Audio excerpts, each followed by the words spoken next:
सारी सूरत-ए-हाल मैं आपके सामने रख देता हूँ कि हमने अब तक क्या-क्या विटनेस किया और क्या हुआ इंडिया और पाकिस्तान के बीच में।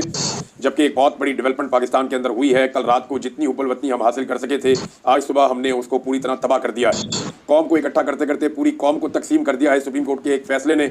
मैं उस फैसले की तरफ आपको बाद में लेकर जाऊँगा, लेकिन पहले जो इंडिया और पाकिस्तान के बीच में सबसे बड़ी डेवलपिंग स्टोरी है, वो आपके सामने मैं रखने लगा हूँ। अब नाज़रीन, हमने अभी तक क्या विटनेस किया? सबसे पहले भारत ने पाकिस्तान पर रात गए हमला किया। भारत ने जो हमला किया वो फ़ज़ा से ज़मीन में हमला करने वाले मिसाइल उन्होंने इस्तेमाल किए, यानी उन्होंने अपने तैयारों के ज़रिए से ज़मीनी अहदाफ को निशाना बनाया। भारत ने 9 मकामात पर निशाने लगाए और जिनमें 24 मिसाइल भारत की जानिब से कम 24 मिसाइल बताए जा रहे हैं कि वो भारत की जानिब से दागे गए हैं। भारत ने नीलम झेलम डैम को भी निशाना बनाया है, नौशहरी डैम को भी निशाना बनाया है और ये कन्फर्मेशन पाकिस्तान के DG ISPR ने भी दे दी है। भारत ने मसाजिद के ऊपर अटैक किया है और हलाकतों और शहादतों की तादाद जो है वो अब ज़्यादा हो गई है। रात को जब ISPR ने क्लेम किया था तो कुछ शहादतों की तादाद को छुपाने की कोशिश की जा रही थी या कम बताया जा रहा था। हालांकि जो इंडिपेंडेंट सोर्सेज हैं वो ये बता रहे थे कि नुकसान ज़्यादा हुआ है और मैं आपको ये रात को भी कह रहा था कि कन्फर्मेशन आ जाएगी, दिन के उजाले में पता चल जाएगा। ऐसे लाशों को छुपाया नहीं जा सकता और फिर पता चला कि 26 के करीब अब तक शहदा की तादाद हो चुकी है पाकिस्तान में और ये तमाम लोग सिविलियन हैं, इनमें ख़वातीन और बच्चे भी शामिल हैं। मसाजिद को शहीद किया गया है, मसाजिद के ऊपर अटैक किया गया है, इस पे मुसलमानों में, पाकिस्तानियों में शदीद गम व गुस्सा है। अब डैम्स को निशाना बनाया गया, मसाजिद और मदारस को निशाना बनाया गया और भारत की जानिब से जो सबसे कार्रवाई का बड़ा हिस्सा है वो ये है कि भारत ने पाकिस्तान के 4 सेटल्ड एरिया में यानी इंटरनेशनल बॉर्डर की खिलाफ वर्जी करते हुए हमला किया है। लाइन ऑफ कंट्रोल पे तो पाकिस्तान और भारत की एक लंबी तारीख है, लड़ाई लगी रहती है, लेकिन सियालकोट में, मुरीदके में, शेखुपुरा में और बहावलपुर में भारत ने अटैक करके पाकिस्तान को एक बहुत बड़ा चैलेंज कर दिया है। अब लाइन ऑफ कंट्रोल के दोनों तरफ कार्रवाई से फर्क नहीं पड़ेगा। पाकिस्तानी ये डिमांड कर रहे हैं कि पाकिस्तान भी भारत के सेटल्ड एरियाज में भारत को नुकसान पहुंचाए। देखिए, पाकिस्तानी ये कभी नहीं कहेंगे कि सिविलियंस को वहां पे पाकिस्तान मारे, सिविलियंस की हलाकतों के या सिविलियंस के नुकसान के पाकिस्तान खिलाफ है, लेकिन भारत को नुकसान जरूर पहुंचना चाहिए। कम से कम उन स्ट्रक्चर्स को जो पाकिस्तान के पानियों के ऊपर बनाए गए हैं, ये पाकिस्तानियों का एक बड़ा मुतालबा है। नाज़रीन, पाकिस्तान की जानिब से रात गए जो बड़े बड़े दावे कुछ किए जा रहे थे वो मैं आपके सामने रखता हूँ कि जो तादाद बढ़ते बढ़ते भारतीय जहाज़ों की वो 7 तक पाकिस्तान की मीडिया ने पहुंचा दी थी कि 7 जहाज़ भारत के तबाह हो गए हैं। मगर सुबह जो सूरत हाल कुछ वादे हुई है और अब तक जो हकायक हैं वो मैं आपके सामने रख देता हूँ कि जो इंटरनेशनल मीडिया ने भी चीज़ें मानी है और भारतीय मीडिया ने भी इसकी तस्दीक की है। भारतीय अखबार है द हिंदू, ये बड़ा कट्टर अखबार है भारत का और ये लिखता है कि just in at least 3 Indian jets have crashed in Jammu and Kashmir. अब ये आगे इलाकों का नाम है, अखनूर का इलाका है, रामबन का इलाका है और पैमपुर का एरिया है। Government official told the Hindu को जो गवर्नमेंट ऑफिशियल है उसने ये बताया कि कम से कम 3 तैयारे जो हैं वो क्रैश हुए हैं और ये इंडियन जेट्स हैं। ये द हिंदू ने लिखा, लेकिन उसके बाद इन्होंने ये स्टोरी डिलीट कर दी। ये तस्दीक इंडियन मीडिया की जानिब से हो चुकी है। मैंने आपको पहले बताया था, इंडिया टुडे पे भी एक रिपोर्टर ने ये बताया था कि 3 जगह से इतला आ रही है कि वहाँ पे जेट्स गिरे हैं। किसके गिरे हैं इसके बारे में वो उस वक्त नहीं बता पाया, लेकिन बाद में भारतीय मीडिया से ये खबर गायब की जा रही है। भारत का जो ISPR है, जिस तरह पाकिस्तान में ISPR है इस तरह भारत की भी फौज का अपना एक सिस्टम है, लेकिन वो इस तरह काम नहीं करता। तो उनसे भी जब इस बारे में तवक्को की जा रही थी कि वो इस पे बात करेंगे, तो उन्होंने पाकिस्तान के इन दावों के ऊपर किसी किस्म की कोई बात नहीं की कि उनकी एयरफोर्स का कितना नुकसान हुआ है। लेकिन जो आज़ाद ज़राए, लेकिन जो बैनुल अक़वामी मीडिया है, चाहे वो राइटर्स है, चाहे वो BBC है, चाहे वो मकामी सहाफ़ी हैं, चाहे वहाँ के सोर्सेज हैं, वो ये बताते हैं कि कम से कम 3 जगहों पर तैयारे गिरने की इतला है, लेकिन ये पता नहीं चल सका कि ये कौन से तैयारे हैं और किस मुल्क के बने हुए हैं। क्या ये राफेल है, SU-30 है या MiG-29 है, ये कौन से तैयारे हैं। एक तैयारा पुलवामा के नज़दीक पामपुर का इलाका है, वहाँ से बुलडोज़र को भी देखा गया कि वो मलबा उठाकर लेकर जा रहा है और ये विजुअल्स आप सब सोशल मीडिया पे देख चुके हैं। दूसरा जो तैयारा है वो जम्मू का ज़िला रामबन, वहाँ पे भी एक तैयारा गिरा है और उसकी कंफर्म इतलात है। तीसरा जो है पंजाब का ज़िला बठिंडा, वहाँ पे भी एक तैयारा गिरने की इतलात है, उसके विजुअल्स भी आपने देखे हैं। वहाँ पे पंजाबी में खड़े हुए लोग जो हैं, सिख बरादरी वहाँ पे बातचीत भी कर रही है कि तैयारा तो आके डिगा जहाज, तो ये वो जो बातें पंजाबी में करते हैं तो वो उसके बारे में बता रहे हैं। पाकिस्तानियों की जो शहादतें हैं, अब देखें ना, इंडिया में 26 सिविलियन कत्ल किए गए, दहशतगर्दों ने किए और भारत ने उसी तरह की दहशतगर्दी करते हुए पाकिस्तान में 26 सिविलियंस को कत्ल कर दिया है। अब इसराइल ने खुलकर भारतीय फौजी कार्रवाई की हमायत का ऐलान कर दिया है और इसराइल का ये कहना है कि वो खुलकर भारत को इसमें सपोर्ट करेगा। DG ISPR ने जो प्रेस कॉन्फ्रेंस की उसमें उन्होंने एक बात उठाई कि क्या जंगी कवानीन और आलमी नाम्स इस बात की इजाज़त देते हैं कि भारत वाटर स्ट्रक्चर्स को निशाना बनाए। यानी इसका मतलब है कि पाकिस्तान वाटर स्ट्रक्चर्स को निशाना नहीं बनाना चाहता, क्योंकि पाकिस्तान जो है वो जंगी कवानीन और जो आलमी नॉर्म्स हैं उनकी पासदारी करना चाहता है। यानी DG ISPR के कहने का मतलब तो यही लग रहा है। पाकिस्तान में जो बड़ा मुतालबा है वो ये है कि हमें उसी तरह का बदला चाहिए जैसा हमला भारत ने किया है। भारत ने बहुत बड़ा हमला किया है, पाकिस्तान के अंदर सिविलियंस के ऊपर मिसाइल दागे हैं और ये भारत की जानिब से जंगी जुनून है। भारत ने बदतरीन पाकिस्तान में मिसाइलबारी की है। 4 सेटल्ड एरियाज में बॉर्डर की खिलाफवर्जी करके भारत ने हमला किया है। क्या पाकिस्तान वैसा जवाब दे पाएगा? पाकिस्तान की हुकूमत की जानिब से यह दावा किया गया है कि पाकिस्तानी फोर्सेज को फ्री हैंड दे दिया गया कि जनाब अब आप जवाबी कार्रवाई करें और अपने तरीके से जवाबी कार्रवाई करें। इसका यह मतलब है कि पाकिस्तान अभी जवाबी कार्रवाई का हक महफूज रखता है। लेकिन दूसरी जानिब पाकिस्तान के वज़ीर दिफा का जो बयान है वो इंतहाई कमजोर और इंतहाई घटिया बयान करार दिया जा रहा है पाकिस्तान में तमाम हल्कों की जानिब से, कि उन्होंने बैनुल अक़वामी मीडिया पर यह कहा कि अगर भारत रुक जाता है लड़ाई करने से तो हम सीज फायर के लिए तैयार हैं। भाई, भारत ने पाकिस्तान के अंदर घुसकर मिसाइल हमले किए हैं और सियालकोट में किए हैं, मुरीदके में किए हैं, मसाजिद को निशाना बनाया है, भावलपुर में किए हैं, शेखुपुरा में किए हैं। जब भारत ने इतनी बदतरीन कार्रवाई करते हुए नहीं सोचा तो ख्वाजा आसिफ अपने तौर पे कैसे सीज फायर का ऐलान कर सकते हैं? यानी वो ये कह रहे हैं कि भारत जो है वो इस वक्त लाइन ऑफ कंट्रोल के ऊपर शेलिंग बंद कर दे, हम सीज फायर करने के लिए तैयार हैं। क्यों जी? भारत ने आपके जो स्ट्रक्चर्स हैं, जो वाटर स्ट्रक्चर्स हैं, उनके ऊपर भी अटैक किया है। नीलम झेलम के ऊपर भी अटैक किया और नौशेरी डैम के ऊपर भी अटैक किया, जो इंतहाई अफसोसनाक अमल है। तो क्या इसके बदले में पाकिस्तान, जो पाकिस्तान के पानी है, यानी सिंध ताज माहिदे के मुताबिक दरियाए सिंध, दरियाए झेलम और दरियाए चनाब, इन तीनों दरियाओं के पानियों के ऊपर पाकिस्तान का हक है और भारत इनमें से किसी भी दरिया का पानी नहीं रोक सकता। भारत ने इन दरियाओं के ऊपर बहुत सारे स्ट्रक्चर्स बना रखे हैं। अब पाकिस्तान की जिम्मेदारी है और पाकिस्तान को जवाबी कार्रवाई करनी पड़ेगी कि वो इन स्ट्रक्चर्स को हटाकर पाकिस्तान का पानी खुलवाए। और ये बात पाकिस्तानी बार बार कर रहे हैं, पाकिस्तानी इस बारे में मुतालबा कर रहे हैं। साहबजादा हामिद रजा साहब ने कहा कि भारत ने हमारे ऊपर सेटल्ड एरियाज में 24 मिसाइल मारे हैं। जब तक पाकिस्तान वापस 48 मिसाइल नहीं मारेगा और भारत के सेटल्ड एरियाज में नहीं मारेगा, तब तक इसको जवाब या इसको बदला तस्वुर नहीं किया जाएगा। साथ ही साथ साहबजादा हामिद रजा साहब ने एक और बात की है कि अगर पाकिस्तान पे मस्जिद गिराई जा सकती है या मसाजिद पे हमला किया जा सकता है तो भारत में भी मंदिरों पे हमला किया जा सकता है। ये जनाब साहबजादा हामिद रजा साहब का एक मौक़िफ़ है जो मैंने आपके सामने रख दिया है। और ये इस वक्त की सूरत हाल है। आलमी सतह पे बड़ा जोर लगाया जा रहा है कि दोनों ममालिक रिस्ट्रेंट का मुजाहरा करें, जंगबंदी किसी तरह हो जाए और लड़ाई मजीद आगे ना बढ़े। लेकिन लड़ाई बढ़ने के खदशात मौजूद हैं, क्योंकि भारत का अगर इतना नुकसान हुआ है और उसके अगर रफाल तैयारे गिर गए हैं या राफेल तैयारे गिर गए हैं भारत के, जिनके बारे में पाकिस्तान दावा कर रहा है, तो ये नरेंद्र मोदी के लिए बहुत ही ऑकवर्ड सिचुएशन हो जाएगी। फ्रांस के लिए बहुत बुरी सूरत हाल हो जाएगी। कुछ लोग ये दावा कर रहे हैं कि जो फ्रांसीसी कंपनी है जो राफेल तैयारे बनाती है उसके शेयर्स की मालियत गिरी है, जबकि यहाँ पे जो पाकिस्तान ने हथियार इस्तेमाल किए हैं इन कंपनीज के शेयर्स की मालियत बढ़ी है। यानी चाइना को इसका फायदा हुआ है और फ्रांस को इसका नुकसान हुआ है। अब अगर पाकिस्तान और भारत के बीच में कोई न्यूक्लियर वॉर हो जाती है, इस हवाले से अंदाजे और तखमीने दुनिया ने लगाने शुरू कर दिए हैं। The international campaign to abolish nuclear weapons ICAN, उन्होंने कहा कि ये बहुत खौफनाक हो सकता है पूरी दुनिया के लिए।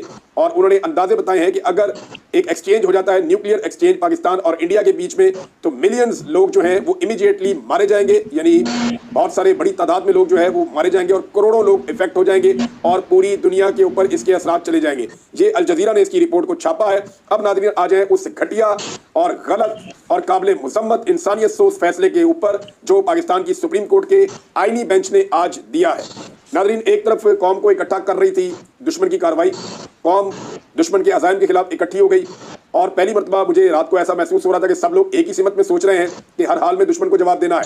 अब इस वक्त जब हम सबको अपना फोकस करना था दुश्मन को जवाब देने की तरफ, उस वक्त सुप्रीम कोर्ट ऑफ पाकिस्तान के आईनी बेंच ने, जिस आईनी बेंच को सिर्फ इसलिए बनाया गया 26वीं आईनी तरमीम के बाद ताकि उससे अपने मन मर्जी फैसले लिए जा सके, इस बेंच ने एक घटिया तरीन और एक तारीख का स्याह तरीन फैसला दे दिया है। फैसला देने वाले जजेस, ये इनके नाम हमेशा तारीख में याद रखे जाएंगे, जिन्होंने बदतरीन इंसानी हकूक के खिलाफ फैसला दिया है। अब इसमें जस्टिस अमीनुद्दीन किसी तारुफ के मुताज नहीं है, सारी दुनिया इन्हें जानती है किस तरह ये आईनी बेंच के सरबराह बने हैं। Number 2 justice Mohammad Ali Mazhar, number 3 justice Shahid Bilal, number 4 justice Musarrat Hilali, number 5 और हसन रिजवी। ये जनाब 5 जजेस ने फैसला दे दिया है कि सिविलियंस का मिलिट्री कोर्ट्स के अंदर ट्रायल हो सकता है। इससे पहले जो सुप्रीम कोर्ट ऑफ पाकिस्तान के मुअज़्ज़िज़ जजेस ये फैसला दे चुके हैं, पहले ये कह चुके हैं कि सुप्रीम कोर्ट ऑफ पाकिस्तान ये कह चुका है कि फौजी अदालतों के अंदर सिविलियंस का ट्रायल नहीं हो। लेकिन अब ये अपील दायर की गई और इसके बाद फौजी अदालतों ने फौरन सजाएं सुनाई सिविलियंस को। ये पूरी दुनिया में नहीं होता, कहीं मुहज़्ज़िब मुल्क में नहीं होता, पूरी दुनिया में पाकिस्तान की चग हंसाई होगी, पूरी दुनिया के अंदर पाकिस्तान का मजाक उड़ेगा कि ये फौजी अदालतों के अंदर अपने सिविलियन को सजाएं दे रहे हैं। सिर्फ 2 जज हैं जिन्होंने इससे इख्तिलाफ किया, एक नईमुद्दीन अफगान और एक जमाल मंदोखेल। ये 2 जज साहब हैं जिन्होंने कहा जी नहीं, ये फैसला गलत है। इन्होंने करार दिया कि ये इस्लामी तालीमात के भी खिलाफ है, इस्लाम के खिलाफ है, बुनियादी इंसानी हकूक के भी मुनाफी है और ये किसी सूरत भी सिविलियंस का मिलिट्री ट्रायल नहीं होना चाहिए। वहां से ये 2 जजेस ने कहा, लेकिन ज्यादा जजेस ने कुछ और कह दिया। अब देखें ना, रात को दुश्मन ने पाकिस्तान को इतना नुकसान नहीं पहुंचाया, जितना नुकसान दिन के उजाले में पाकिस्तान की अदलिया ने पहुंचा दिया है। अल्लाह अल्लाह करके यकजहती बन रही थी, तो यकजहती को बर्बाद करने के लिए दो इक़दाम हुए। एक तो जनाब फैसला कर लिया गया कि अर्दली हुकूमत या अर्दली वज़ीर आज़म, जो इमरान खान साहब कहते हैं बकौल शहबाज शरीफ को कि ये जो शहबाज शरीफ है ये अर्दली वज़ीर आज़म, एक तो अर्दली वज़ीर आज़म के कौम से खिताब का फैसला किया गया जो इंतहाई घटिया और नामुनासिब फैसला है। कौम जिस शख्स की शक्ल नहीं देखना चाहती, जिसे मुस्तरद कर चुकी है, जिसके बाद टोटल 17 सीटें थी और आर्मी चीफ ने उठा के इसको वज़ीर आज़म बना दिया एस्टेब्लिशमेंट के साथ मिलकर 2 नंबरी करके। तो ये जो 2 नंबर वज़ीर आज़म है ये आकर कौम के साथ खिताब करेगा इतने अहम मौके पर। इस वक्त तो इमरान खान साहब से खिताब करवाना चाहिए, इस वक्त तो आपको इमरान खान साहब को बाहर निकालकर उन्हें मौका देना चाहिए था ताकि कौम इकट्ठी हो। तो कौम को तकसीम करने का जो पहला फैसला किया गया वो ये किया गया कि 40 अर्दली हुकूमत के अर्दली वज़ीर आज़म से कहा जा रहा है कि आप कौम से खिताब करें। अब उनके खिताब के बाद कौम तकसीम दर तकसीम ही होगी, कौम के इकट्ठे होने का कोई इम्कान नहीं है। अभी भी जब इंडिया ने पाकिस्तान पे अटैक कर दिया है तो इस खानदान के किसी फर्द ने नरेंद्र मोदी की ललकार का जवाब नहीं दिया। अभी भी इस खानदान के किसी फर्द ने किसी किस्म का कोई रिस्पॉन्ड नहीं किया। ये मोदी से डरते हैं, मोदी से खौफजदा है, या पता नहीं मोदी से इनकी कोई लालच है। ना बेटी बोलती है, ना बाप बोलता है, ना चचा बोलता है, ना भतीजा बोलता है। कोई भी इस पूरे खानदान के अंदर नरेंद्र मोदी को टक्कर देने के लिए तैयार नहीं है, जिसके जंगी जनून ने इस पूरे रीजन को, दोनों एटमी ताकतों को आमने सामने लाकर खड़ा कर दिया है। रात के हमले में जो कौम इकट्ठी हुई थी उसकी हुब्बुल वतनी का बुखार सुप्रीम कोर्ट ऑफ पाकिस्तान के एक फैसले ने जो है वो ख़त्म कर दिया है। अब आप अंदाज़ा करें ना मिलिट्री कोड होती क्या है, जरा समझें इसको आप। देखिए, एक मिलिट्री का जनरल कह रहा है कि हमारे साथ बड़ी ज्यादती हुई है, दूसरा जनरल कह रहा है हमारे साथ बड़ी ज्यादती हुई है, तीसरा जनरल भी कह रहा है, कोर कमांडर कॉन्फ्रेंस हो रही है, सारे जनरल कह रहे हैं हमारे साथ बड़ी ज्यादती हो गई है, एलामिया जारी हो गया। DGISP आ रहा है, उसने भी कह दिया जी बड़ी ज्यादती हो गई है हमारे साथ, एलामिया जारी हो गया। अब एक कर्नल बैठा हुआ है, छोटा ऑफिसर, और उसने अब फैसला देना है मिलिट्री कोर्ट में, क्या वो कह सकता है कि ज्यादती नहीं हुई? कॉमन सेंस की बात है ना, सादी सी बात है, कॉमन सेंस की बात है कि सारे बड़े बड़े अफसर कह चुके हैं फौज के कि हम विक्टिम हैं, हमारे साथ ज्यादती हुई है, हमें मार पड़ी है 9 मई में, हमें इंसाफ दिया जाए। और इंसाफ के लिए केस भेज दिया जाता है उनके इंतहाई जूनियर ऑफिसर के पास। अब सीनियर ऑफिसर जिस जूनियर ऑफिसर को कोई भी काम कहेगा वो कर देगा। ये तो पानी भी पिलाने के लिए तैयार हो जाते हैं, हर काम करने के लिए तैयार हो जाते हैं अपने नौकरी के चक्कर में। तो मामला यह है कि सीनियर तरीन अफसरान अपने जूनियर तरीन अफसरान से इंसाफ मांग रहे हैं। तो जूनियर तरीन अफसरान की क्या जरूरत है कि वो मतलूबा इंसाफ फराहम ना करें? ये है सबसे बड़ा सवाल इस केस में। तो मामला आकर वहीं रुक गया है कि जनाब फौजी अदालतों में सिविलियंस का ट्रायल ये पाकिस्तान का मजाक बनेगा, इसको फॉर ग्रांटेड नहीं लेना चाहिए था। जो यूरोपीय यूनियन का वफ्द आया था उसने भी कहा था पाकिस्तान के लिए बड़े प्रॉब्लम क्रिएट हो सकते हैं। जो पाकिस्तान का एक स्टेटस है पाकिस्तान के पास, जो पाकिस्तान के ताजिर फायदा उठाते हैं, जो यूरोपीय यूनियन में आपको मैसर है कि आप वहाँ पे ट्रेड कर सकते हैं, टैक्स फ्री ट्रेड कर सकते हैं, तो अगर पाकिस्तान से वो स्टेटस चला जाता है तो ये एक बड़ा प्रॉब्लम होगा। उसका रिव्यू भी होने वाला है। बहुत मुमकिन है कि पाकिस्तान ने इस सारे एपिसोड के बदले में अमेरिका से ये मांग ले, क्योंकि देखिए अमेरिका का दबाव आ रहा है कि पाकिस्तान ने जवाब नहीं देना, और पाकिस्तान जो है वो अगर जवाब नहीं देता तो अमेरिका की खुशनुदी हासिल करने में कामयाब हो जाएगा। ये बात आप ज़हन में रखिएगा। ये फैसला बहुत सारी चीजें बता रहा है। एक ये बता रहा है कि हमने इंडिया से नहीं इमरान खान से लड़ना है। ये फैसला ये बता रहा है कि आपका वजीर दिफा रात के हमले में सुबह सीज फायर की ऑफर दे सकता है, लेकिन 2 साल बाद भी पाकिस्तानियों का मिलिट्री ट्रायल बहुत जरूरी है। यानी रात को हमला करता है इंडिया, सुबह आपका वजीर दिफा बदला लिए बगैर क्या कह रहा है कि हम सीज फायर के लिए तैयार हैं। रात के हमले का सुबह होते ही सीज फायर का ऑफर दे रहा है आपका वजीर दिफा। लेकिन 2 साल पहले होने वाला एक मामला जो अभी भी कंट्रोवर्शियल है, जिसपे इमरान खान साहब कहते हैं जुडिशियल इंक्वायरी करवाई जाए, जिसपे वो कहते हैं कि ये फॉल्स फ्लैग ऑपरेशन है, जिसपे इमरान खान साहब कहते हैं कि 9 मई तो बहाना है, पाकिस्तान तहरीक इंसाफ को दीवार के साथ लगाना था और कुचलना था, और वो हमने होता हुआ भी देखा। देखिए ना, अगर 9 मई के बाद PTI का इंतखाबी निशान ना छीना जाता, अगर 9 मई के बाद पाकिस्तान तहरीक इंसाफ के बंदे अगवा ना किए जाते, अगर 9 मई के बाद पाकिस्तान तहरीक इंसाफ के जबरी गुमशुदगियों के बाद लोगों की वफादारियां तब्दील ना करवाई जाती, अगर धांधली ना की जाती, तो लोग कहते जी 9 मई का वाकया ठीक है। 9 मई के बहाने जिस तरह एक पॉलिटिकल पार्टी को और लीडरशिप को कुचला गया है, उससे साबित होता है कि एक्चुअली 9 मई एक बहाना था। तो अब 9 मई को 2 साल गुजर गए हैं, वहां पाकिस्तानियों का आज 2 साल के बाद भी फौजी अदालतों में ट्रायल करना है, लेकिन रात को भारत ने अटैक किया है तो सुबह भारत को सीज फायर की ऑफर भी पाकिस्तान के वजीर दिफा ने करनी है। अब पता नहीं वजीर आजम जो है वो भी कौन से खिताब करने जा रहा है, पता नहीं पाकिस्तान का वजीर आजम क्या कहता है, लेकिन बेहद बेशर्मी है और डिटाई है कि उस मौके पर जब कौम बड़े लंबे अरसे के बाद इकट्ठी होने जा रही थी, कौम को तकसीम कर दिया गया इस अर्दली हुकूमत और इस बेशर्म निज़ाम के जरिए से। नाज़रीन, पाकिस्तानियों का अब एक ही मुतालबा है और वो बड़ा मुतालबा है, और ये मेरा भी मुतालबा है कि भारत ने पाकिस्तान के सेटल्ड एरियाज के ऊपर अटैक किया है, पाकिस्तान के शहरी इलाकों को मिसाइलों से निशाना बनाया है, पाकिस्तान को उस लेवल का जवाब देना पड़ेगा। पाकिस्तान जब तक उस लेवल का जवाब नहीं देगा तब तक उसे बराबर की कार्रवाई तसव्वुर नहीं किया जा सकता। वरना यही सोचा और समझा जाएगा जो इससे पहले खबरों में आ रहा था कि भारत अपने टारगेट्स अचीव कर लेगा और पाकिस्तान कुछ जवाबी कार्रवाई कर देगा और पाकिस्तान और भारत दोनों के लिए विन विन सिचुएशन हो जाएगी।